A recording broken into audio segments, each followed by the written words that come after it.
A singular game in this best of 7 from the final bosses, the gods of the games. Falcons, AP Bren, as we start rolling into the land of dawn. It's going to be SRG on blue side up against FCAP on the red.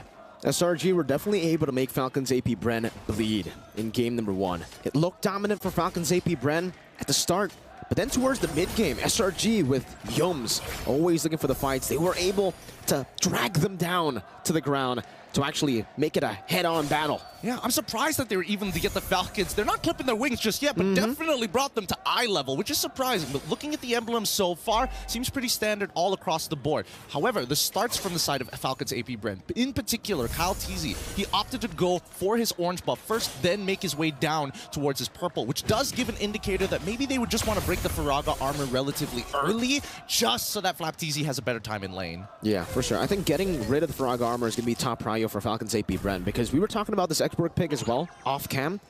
The Exborg is really great in lane. In the team fights here, up against a lot of burst heroes, like the Valentina and even the Nolan, he will struggle a bit, but as long as Cram can utilize the lead he gets in the lane, if the rest of the team is able to also just let him do whatever he pleases in the lane, it's going to be A-okay for Cram. Now we get to the 1 minute 30 seconds and nothing has happened down by the EXP side, which gives Cram indication that, hey, it's probably safe on this side of the map for now. And as we notice, Kyle Teasy, he's on the top side, right? He's looking for an opportunity, maybe foreseeing that SRG was going to read into the EXP attack. Because look at them, they're sending 4 members down.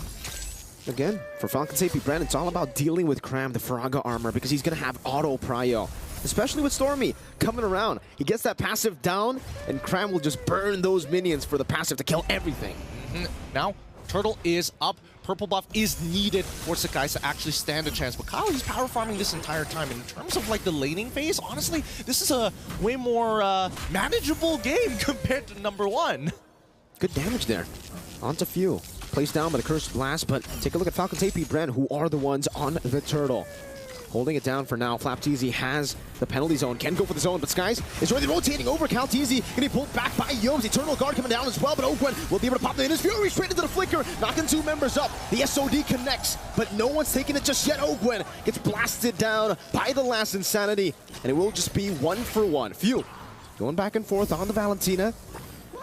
Just with a Turtle advantage. Falcons AP Bren up top. Super Marco blazing duet. Innocent wants to go for the pin down, finds it, but there will not be a solo kill. Not now. Man, Innocent refuses to let go of any farm. He's like, I'm gonna pin you to the wall real quick. No. Let me quickly get the cannon. All right, we're done with the trade, okay? We're done. No more afterwards. But at the end of the day, Falcons AP Bren, despite trading both supports for each other, they were able to achieve that Turtle. So, if we're talking about a matter of inches, it's whether or not this Turtle Shield is going to make a difference in the upcoming engagement, right? Because right now, it's pretty passive between both top and bottom side, EXP and as well as gold. I think it's going to be that way for the most part, because Falcons AP Bren, they're just so good, even in losing matchups, to make it even in the lane. They know that they are just here to farm. In the bottom lane, the Terizla is a losing matchup. Up top, even the Claude is a losing matchup, but somehow they're farming really, really well. You can even see in the XP, Claude, Marco's ahead. Yep. They got to take their time with this, right? They're looking for these big opportunities to make big plays. And I think I'm looking towards Few and as well as Stormy in this particular game, right? Because I think that's the big game changers for each team. We're expecting Flap Teasy to look for the big engage. We're expecting Cram to peel. That's pretty obvious. Even for Ogwen as well as Yums, the big engages happen off their battle spell timer. So keep in mind, 30 seconds on and 25 seconds on both. That's a fracture damage. That's the burst damage that we were worried about for Cram on the Exborg. Say goodbye to the Faraga armor. Skies now in the bottom lane. Goes for the Fine Blaze just towards the minion waves. Kyle Teasy together with Flap. The hammer swings a few times. Skies gets zoned away from this turret. Will be able to pick up that last XP cannon minion. But still, a lot of resources down now for Skies, half HP. Yomes, I'm offended, didn't connect Few. Able to use the last Insanity anti-CC to escape. Yeah, nah. I think at this point, they're just going to have to take their time, right? I definitely think that at this point of time... Wait, hold on. That doesn't look right. Cram's got a little more health with that, but still, good patience coming in from Skies, right? His ult is such a big resource for him that he needs to hold for as long as possible. At the same time, where's the Minoan's Fury? Again, time not that well. Eternal Guard, Minoan's Fury, though, catches them. Skies gets knocked up straight into the penalty zone. And now with the last Insanity, Cram, he's trying to burn them down. Is forced to flicker backwards. Falcons AP Bren, it's Few with the steal on the last Insanity. Ogwen's trying to pin him down under that turret, but Cram knows better than to stay in the bottom lane all alone. Innocent up top now. Kyle TZ comes in. Innocent still able to survive for a bit, but not for long. Not against the TZ air. Nicely done coming in from Kyle, right? I mean, if you can...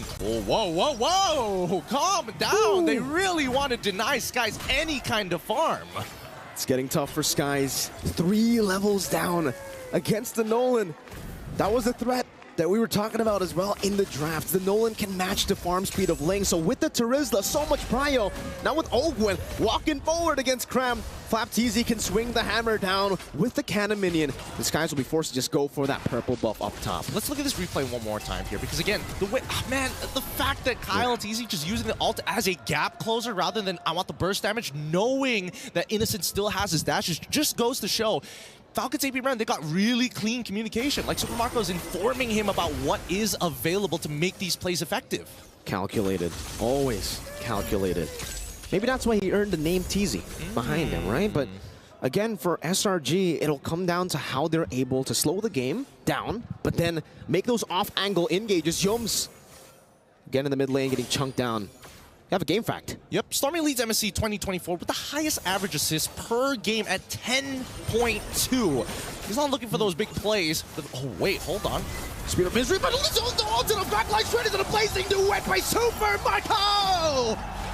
What the heck was that? Skies gets the Tempest of Blaze, but Super Marco just guns him down to pick up a Maniac! What a Maniac coming in for your boy Super Marco at 1 HP. We need a replay of that. We 100%. So we see the initial pushback 3. What? Eternal Guard hits. Where does it happen? Penalty zone hits 3, and Kyle just has so much damage. He has so much. He sets it up perfectly for Super Marco to walk in for free, and despite all of that, it just goes to show the jungle diff at this point of time. The 3-level lead that Kyle TZ has really making the difference. And let's look at the gold difference. Yup, he's still 2K ahead. Super Marco. There's a reason he has Super in front of his name. Time and time again, he decides to flex that Super name.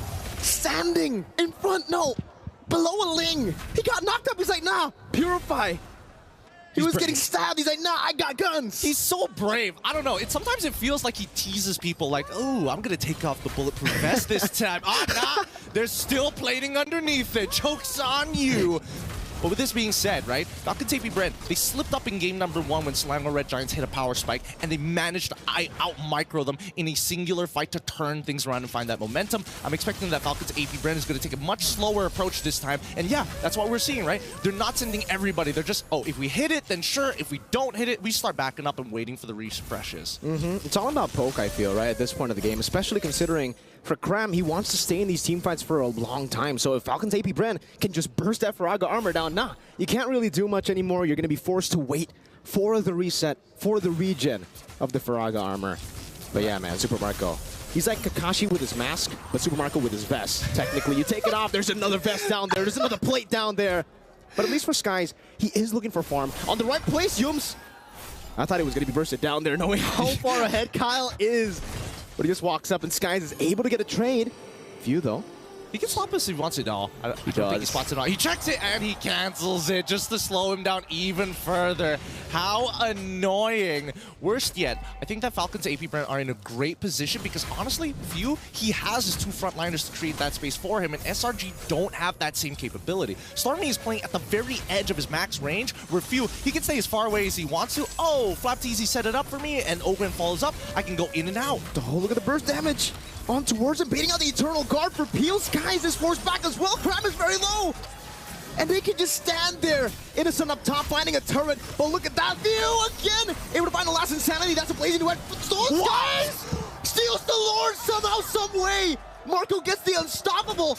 And Innocent gets a turret. That's a tempo breaker. That's the clearest indication. Look, wait. Let's see. Look at the Lord health. We know what's going to happen. Tempest the Blades comes out the penalty zone. Lands first. Man. 2 levels. A millisecond off. Kyle didn't get his retribution off. He wasn't expecting it. That's really unfortunate. Oh my goodness. And not to mention, right, after everything they got, the Eternal Guard, they also forced Yums to actually flicker out of the way. Technically, that's unacceptable. Falcons AP Bren set that up perfectly. They had everything in their cards. But then, up top, that's where Innocent got picked off as well, by the way. But for SRG, Miracle Workers, Kyle walking up again, trying to get that passive down, unable to do so. Skies wants the 1v1. Ooh. Jumps back forward, doesn't have the purple buff, needs to respect that the energy can be depleted. Yoms able to escape Eternal Guard, knock Baptiste out. Penalty zone from Flap.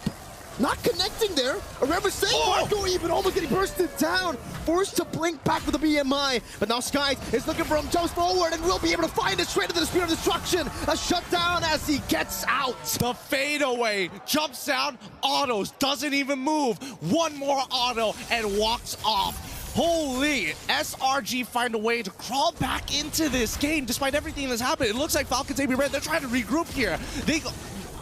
I don't want to say that it was an overheat, but there are definitely moments where Falcons AP Bren were poking a little too hard for pretty much no value whatsoever. It could be an testament to SRG anticipating the pushback, or we could say that Falcons AP Bren, they were hoping for a little bit more from SRG. I don't know what it is, Gideon. Falcons AP Bren had such a big lead. Cram taking a whole lot of damage. Even the execute there on the Sky Piercer towards the Firaga armor. I didn't know you could execute the Firaga armor. Yeah, I didn't know that either. Doesn't happen very often here, but then again, it's not like we see Xborg every other day. When was the last time we saw Xborg? I think that was in the group stages already, man. Because that was the only time we got to see, like, you know, Terizla through. Once we got into the playoffs, man, the Terizla definitely was one of those things where, like, we gotta push him out of the way. But at this point of time, we look at the damage dealt. Nolan's still on top, and even the damage taken, right? Yeah, there we go. Xborg as well as Terizla both on top with, you know, Ruby not too far behind. And I think that Yum so far hasn't found a crazy I'm offended yet, right? I think that's the hardest part. Whoever's been throwing the first their abilities first tends to lose that match. But with the Winds of Nature from Slide with Super Marco, maybe he can make the super play. That's something that we have been seeing a lot from Falcons AP Bren, but just in the few last minutes, it's been SRG finding those miracle plays, finding those super plays with an assassination from Skies. Somehow, it's like a timer for SRG. Every time they reach the mid-game, they suddenly get a massive power spike. Yeah.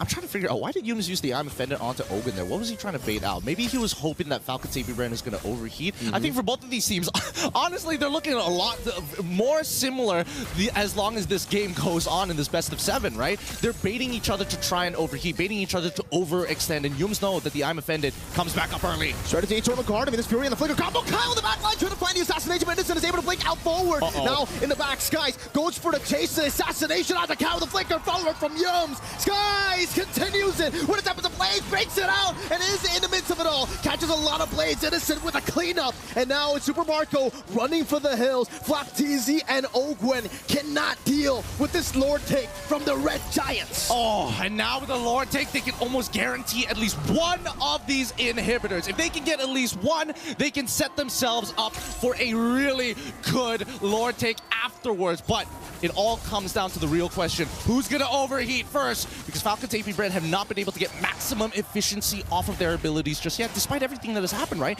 It looked like Owen got a really good engagement, and more importantly, we did see Kyle having an insane angle right straight through the mid lane at the cost of a bunch of flickers from SRG.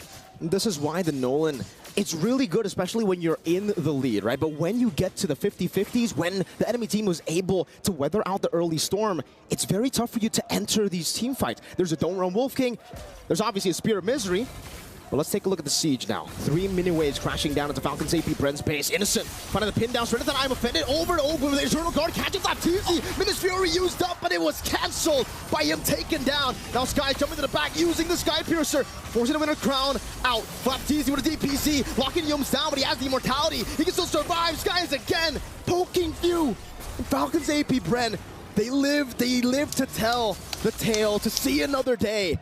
But SRG don't want to stop there. The siege continues. This time to mid lane with Yums over with the conceal. Ready, I'm offended onto Few, straight into the stab down. Few taken down, traded in. Blue from Marco with a blazing duet.